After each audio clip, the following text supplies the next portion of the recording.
নারায়ণগঞ্জ জেলার রূপগঞ্জে Bhulta school and কলেজের অধ্যক্ষ আব্দুল আউয়াল মোল্লার পদত্যাগের দাবিতে বিক্ষোভ মিছিল ও অবস্থান কর্মসূচি পালিত হয়েছে। রোববার ঢাকা সিলেট মহাসড়ক অবরোধ করে এ কর্মসূচি পালন করে শিক্ষার্থীরা।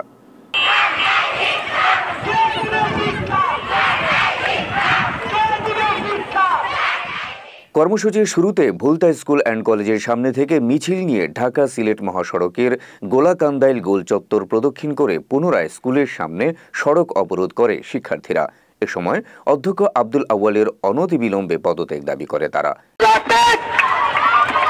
এ সময় শিক্ষার্থীরা বলেন, অধ্যক্ষ আউয়াল মোল্লা বৈষম্য বিরোধী ছাত্র আন্দোলনের সময় প্রতিষ্ঠানের শিক্ষার্থীরা যেন অংশগ্রহণ না করে সেজন্য বিভিন্ন ভয়ভীতি দেখিয়েছেন।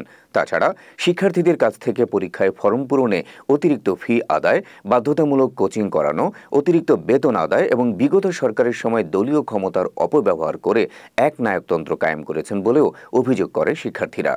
আমি আজকে আমাদের বর্তমান স্টুডেন্ট যারা আছে তাদের সাথে আছি, এই আন্দোলনে আছি।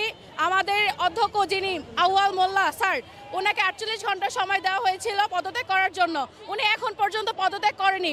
ওই ক্ষেত্রে আমরা আন্দোলন করছি, আমরা রাজপথে আছি। ওনার পদত্যাগ করা পর্যন্ত আমরা রাজপথ ছাড়বো না।